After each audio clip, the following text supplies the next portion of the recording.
Hello everybody, welcome back to Aurora 4X. This is Aurora C Sharp version 1.11, and I last recorded, well, I was doing some streaming actually. It was in version 1.9, and I stopped that campaign because one of the features that I was really looking forward to and excited about using turned out to not be properly working at the time. That was the ability to overhaul ships using a sort of deep space maintenance facility not attached to a population.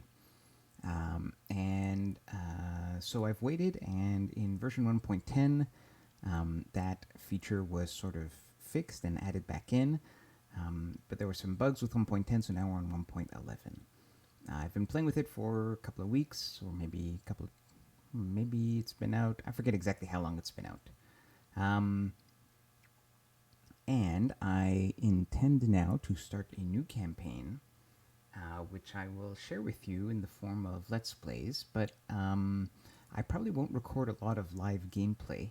I might when there is potentially like active combat with the aliens, but instead what we're going to do is I'm going to progress the game sort of off camera and then give you sort of a snapshot and update as we go along. So in this first video, I want to give you guys the setup. So we have created, actually, you know what I'm going to do? I'm going to hit the save button right now so I don't lose this. So we've created a new game, and you see Space Master mode is on. I'm going to turn it off. I just finished setting up our start. So we've done a new start, and the settings we've used here, well, we set the game start to 2050. We have unchecked known star systems. This means that we have the potential to get like nebula and stuff like that, which is pretty cool. And we've turned on the invaders, which are really hard, but this is a new feature that's been added in the recent patches where the invaders have, there are these aether rifts, like these circles that appear in some systems, and they continuously grow, and they spawn these alien ships, and then you can kind of, the only way to control them is by finding alien outposts and sort of exploring them. So anyways, that's pretty cool, and I would like to play around with that new feature. I have done a TN start, and because I want to kind of get right into the swing of things. So we have done a TN start with the geo survey of the Sol system already complete. So our starting off point for this game would be sort of like a few years into a conventional start game. So we have, so what does that mean? In terms of, I guess let's just start by going through all of the different panels and we'll go through it like that. So what I've determined is that by this time we have started colonizing the solar system. So we have small colonies only in the inner solar system on Luna, Mars, and Mercury. In a real game, this is very easy to set up. As soon as you have a bit of infrastructure, you just send a bit to Luna, Mars, and Mercury, and you're all set. So I've put 1,000 infrastructure on each of these, which is enough to house about 5 million people. I've just put 3 million people on each of these colonies. Even though, and I do intend to terraform them, obviously, and these are all pretty easy to terraform. But as long as they're not terraformed, the population can continue to grow beyond this limit. It just produces its own infrastructure at a sort of slow but constant rate. And this is a good way to make free infrastructure because once you've terraformed the body, then you can reclaim that infrastructure and send it to another colony. Now, I have marked all of these other bodies in the solar system as colonies, and we'll get to why I did that in a moment. Let me first go over to the installations here to show you what we have. This is very close to what we start with. I've deleted some things that we normally start with, like the fighter factories and the ordnance factories.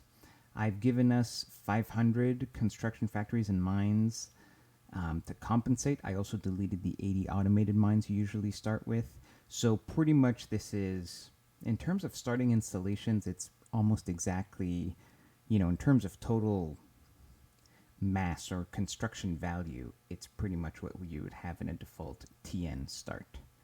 Um, Let me show you briefly in research what we have picked up. So in bio, I only picked up the terraforming modules. In construction, I grabbed the orbital mining and the soyum harvesting modules, and maybe a few of the 3000 RP cost techs. I think I got the 5000 RP research rate. Not too much else in here. In defense, I only got up to the composite armor, which is 5000 RP. That just makes some military ships or ships with armor lighter. Commercial ships as well. Nothing in energy weapons. In ground combat, I picked up the geosurvey tech and the troop transport tech. And in addition to that, let me go over to this window briefly. I've researched and sort of designed just a few basic units to so that I can have a colony garrison and a geosurvey detachment. So the basic units here that I have are a headquarters unit. I like to work in 5,000 ton detachments, is what I call them. So I've got a 5K infantry. Then we've got very basic ground infantry. We've got logistics and small logistics. We've got an anti-tank with an autocannon medium vehicle. We've got an anti-air light vehicle, and we've got a geosurvey medium vehicle. And so this allows me to put together a very basic colony garrison, which is mostly infantry, with, a bit of vehicle support.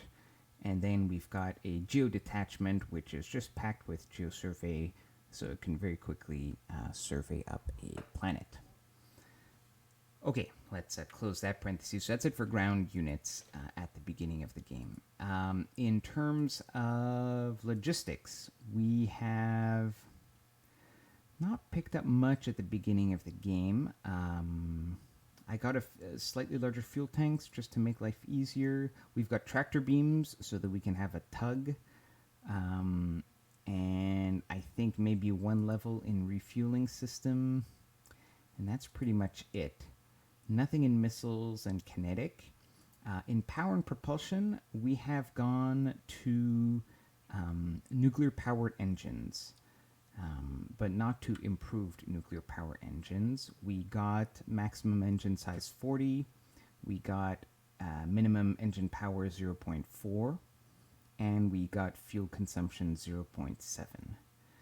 We also got jump drives up to efficiency 5, enough so that we can make jump drives. Because remember, we're at the point where we've geosurveyed the solar system. We're going to move on to the grav survey, and then once we do that, we're going to want to jump through. So that's kind of the level of progress that we're at. And in terms of sensors and fire control, I think I got like just the most basic grav and EM and thermal tech so that we can have some little passive sensors. And of course we have grav and geo survey sensors, the basic ones already researched. So that's tech that we have. In terms of the components that we've researched, I kind of mentioned them. So we have these basic passive EM and thermal sensors. I've got one that's a size 1, one that's a size 0.1. I'm trying to remember to put these on every ship that I make, but if the ship is really tight on space, then I just do a 0.1 size version. And then we have a jump engine, which is for my survey ship is about 2,500 tons, so it's got its own jump drive. And we have two kinds of engines. They're both as fuel efficient as I can make them, which is to say the fuel efficiency modifier is 0.7, but they're also 0.4, like they're down-tuned to 0.4. This one is 500 tons, and this one is 2,000 tons. Oh, it says right here. Sorry, I couldn't remember. So this is a size 40, right? This is the biggest engine, so the most fuel efficient. And let me show you the ship designs that we have designed at the beginning. So We've got our cargo ship and our colony ship.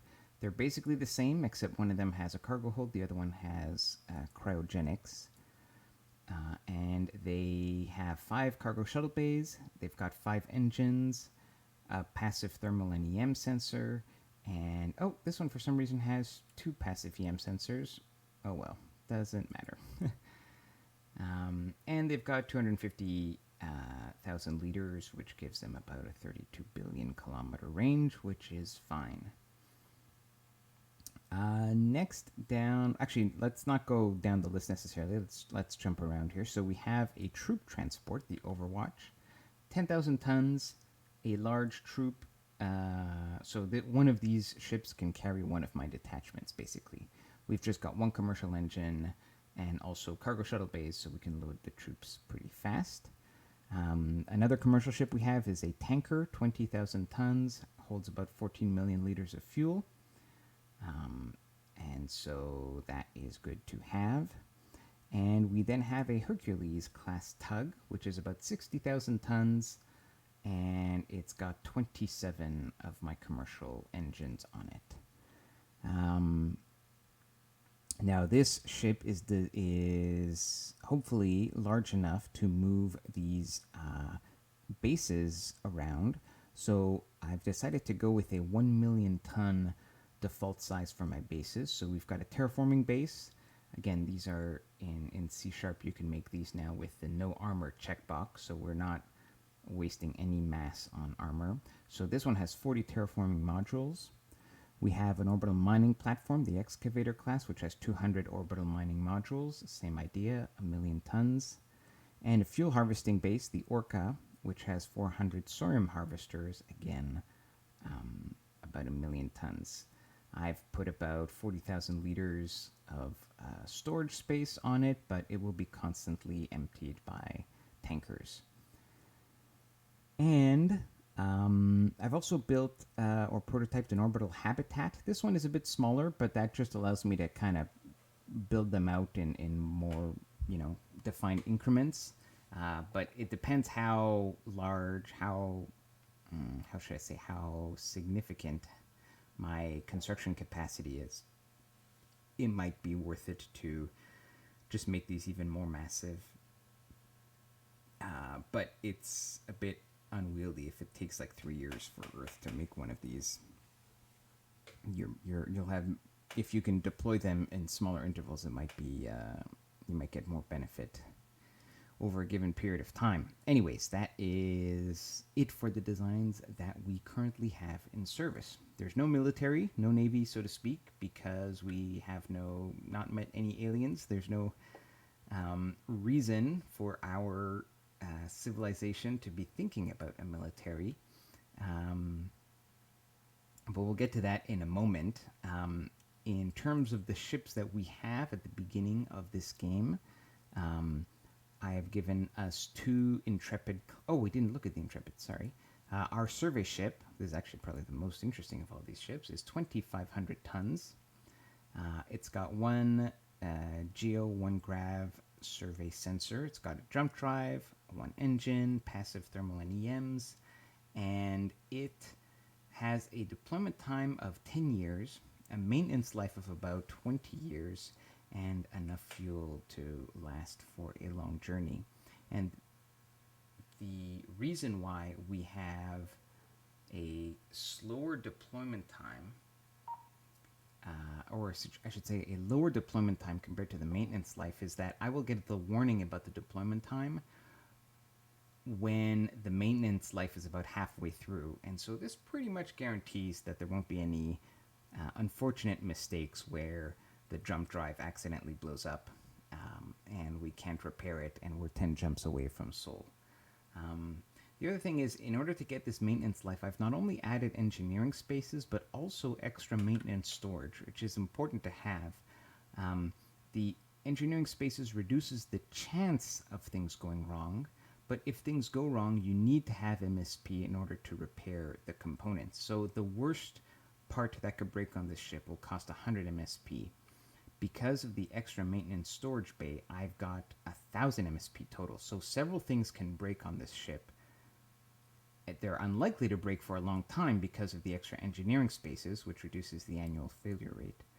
But because I have the extra spare parts, I'm sort of doubly protected, and it's going to last for a very long time out in space without needing to come back for an overhaul. So I kind of like this design. I can kind of have them active surveying for a very long time before I even have to worry about bringing them back to Earth. Okay. So as I said, we're starting with 2 Intrepid class survey ships. They are set to do a grav survey of the Sol system. We have 1 tug, we've got a cargo ship, we've got a colony ship, we've got a troop transporter. Right now we don't have any ground troops, but we are currently making some, training some on Earth. They will be deployed to our colonies to act as police. And in fact, I can show you that we're making some colony garrisons, and we're also training a geosurvey detachment because there are some bodies in the Sol system that, although we've done an orbital geosurvey, there are a couple places where we can benefit from a ground geosurvey. So that is happening. You'll notice I've already set up a sort of command chain. We've got industry command, logistics command, and survey command. Although one thing I didn't do, which I'll do after, is I have to assign. I could do this right now. So I want to Navy admin commands. We want to get a survey. Somebody who's good at that assigned there. Let's get mining for industry. And let's get logistics.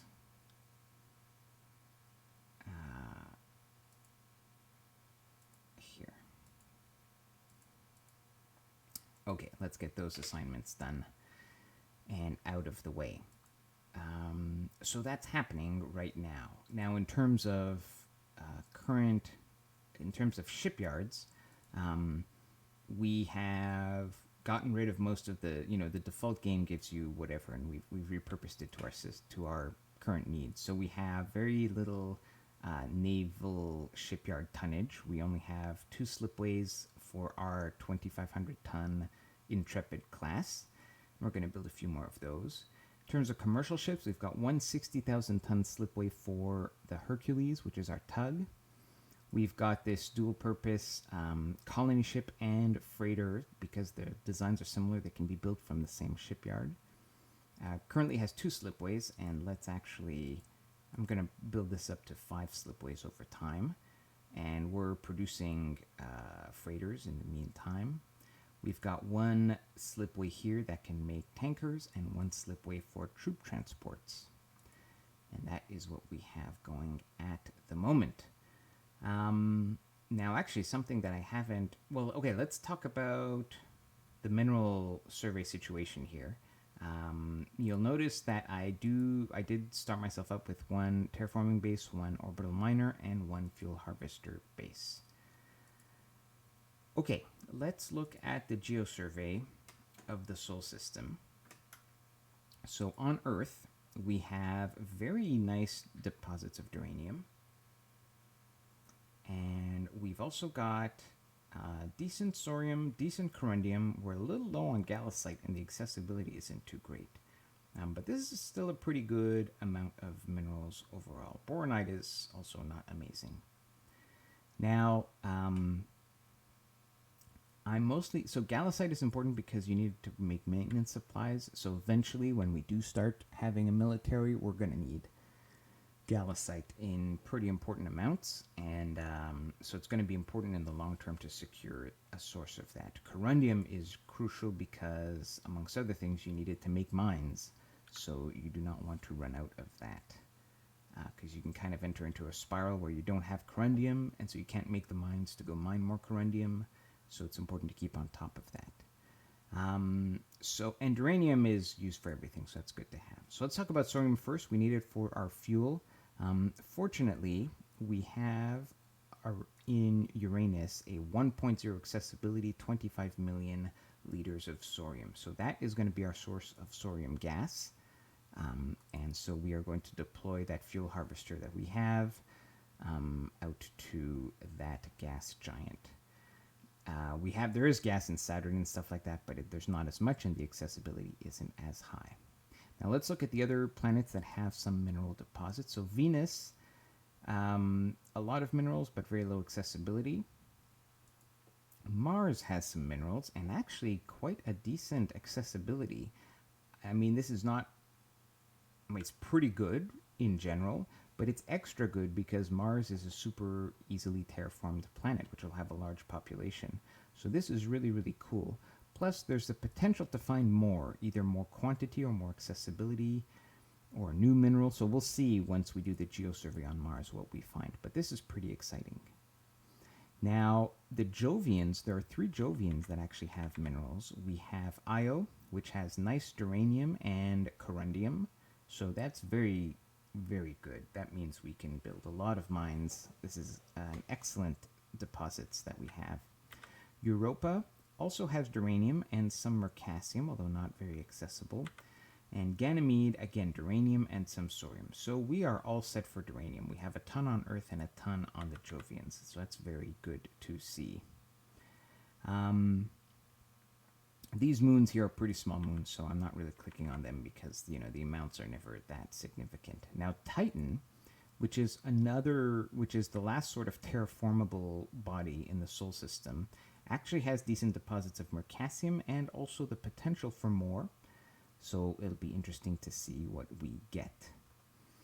The next thing to look at is some of these larger moons in the outer solar system. So, for example, here on Oberon, which is one of the moons of Uranus, we have a lot of corundium, and because that's a pretty valuable mineral, I have flagged it for potential colony.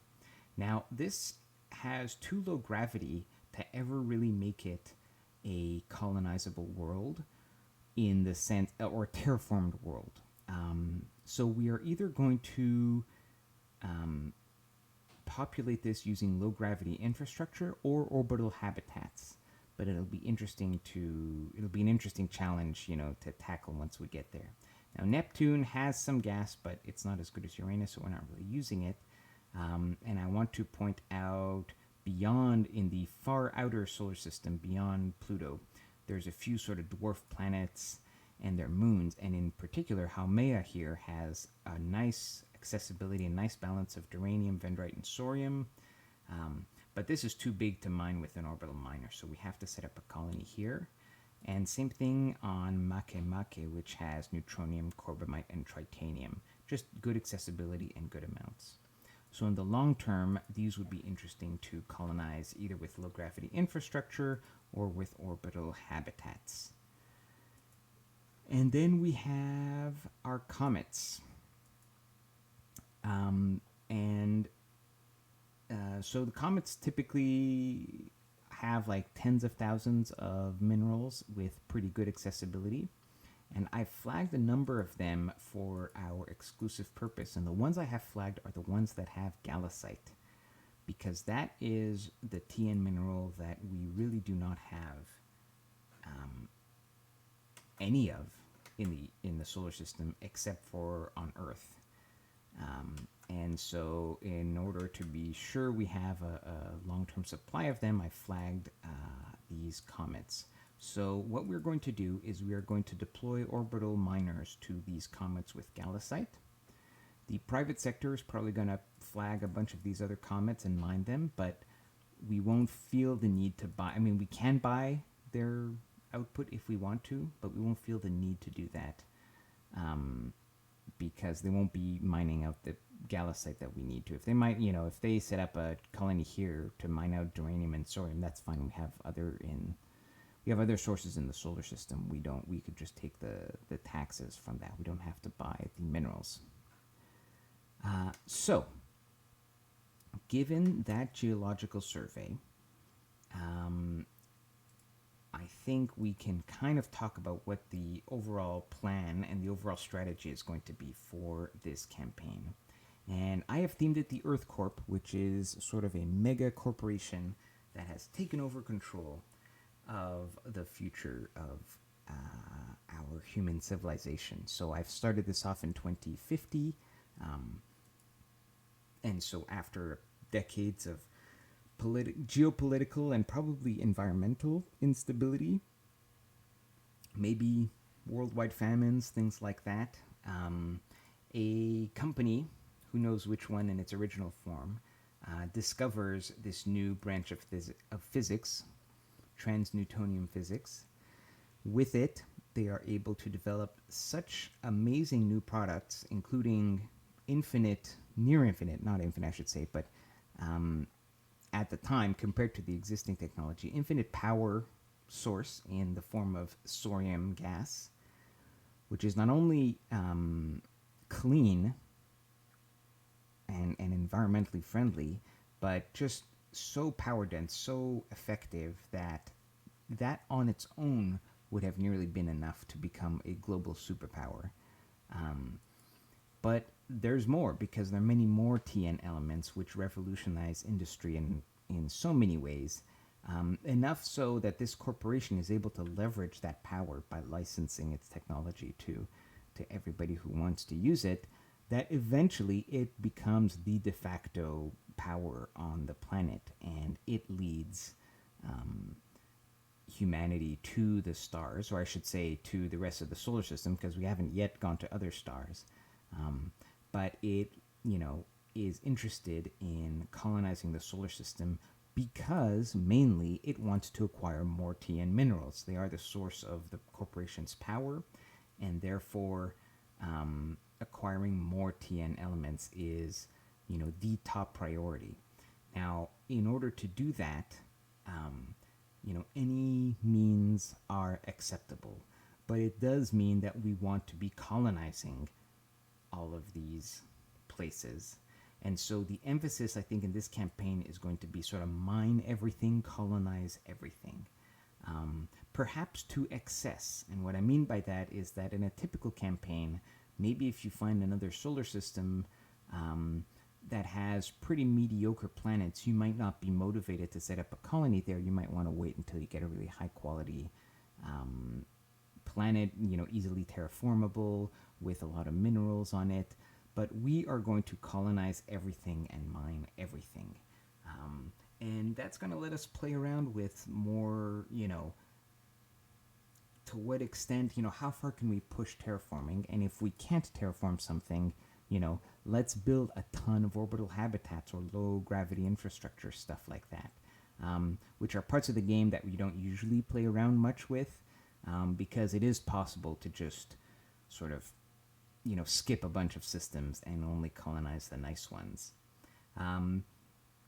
That'll also give more meaning to sort of regional, in terms of the galaxy map. Once we have more systems, the ability or not of a system to be self-sustaining. And if it's not self-sustaining, what does it do? Does it import what it's missing, or does it become subsumed into like a more regional power base, right? So let's say we have a system that neighbors Earth that only has like some minerals, but only like half of the minerals are really represented. That would mean that it would depend on the Sol system for minerals, right? If it wanted to fully develop into like an independent, human,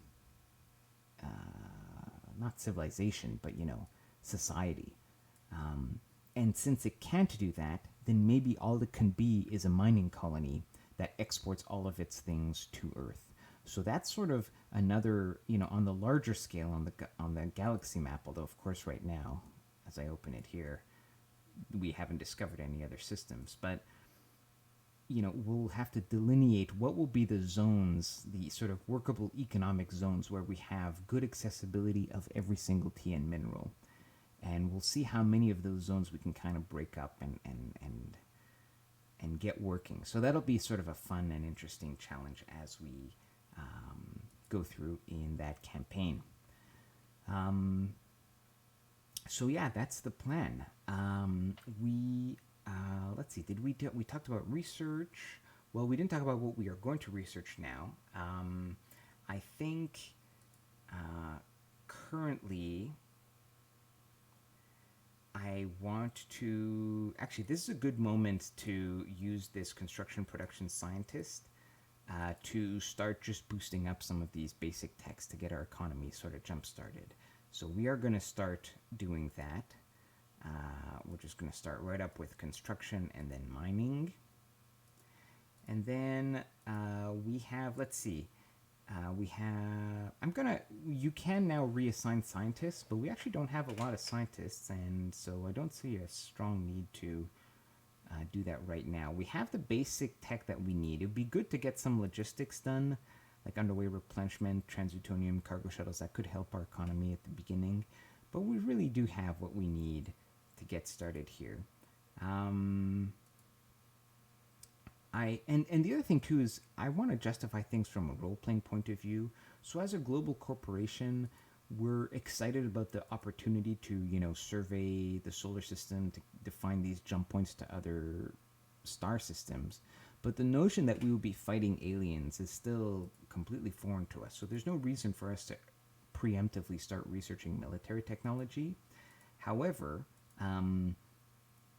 like you could imagine that as part of our space exploration, we would be interested in, for example, sensor technology. Now, active grav sensors are in the game mechanics used for military purposes, but you can imagine from a role-playing point of view that it makes sense to have basic improved sensors just for like discovering what's going on, in as your ship enters a new system.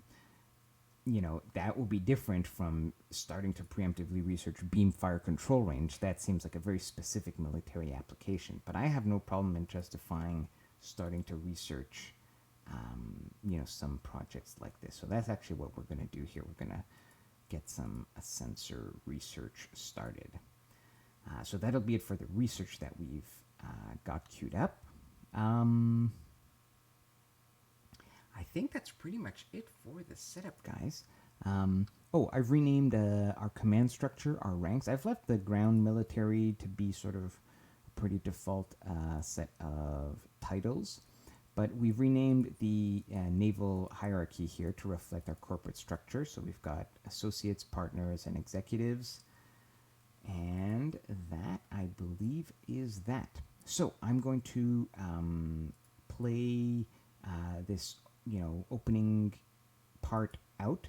Our initial objectives are going to be, we're going to start terraforming. We've got our terraforming base. I think we'll terraform Mars first, and then Luna and Mercury. They're all pretty easy to terraform. The population here will grow. We're going to get some ground troops there to reduce unrest. I think on Earth, we have to set this. I think Earth is going to undergo a period of just capacity building. We're just going to build a ton of construction factories and mines. And partly that's because we are going to ship some of the mines off to other colonies. So we actually do want to have a large number of mines on Earth, even though in the long term we'll run out of minerals. But those mines will be shipped off to other planets. And then once we have a nice amount of construction capacity, we can start pumping out these space stations, either for terraforming or orbital mining and whatnot. That'll be the first step. I intend not to make more infrastructure on Earth. What I like to do is once the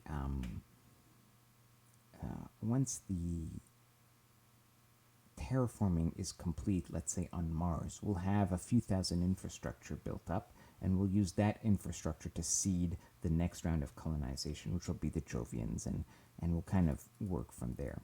So that'll be the plan for terraforming, and I believe that is all there is to talk about right now. So I'm excited about this campaign. Hopefully we don't run into any major technical issues, and I'll see you guys later. Take care.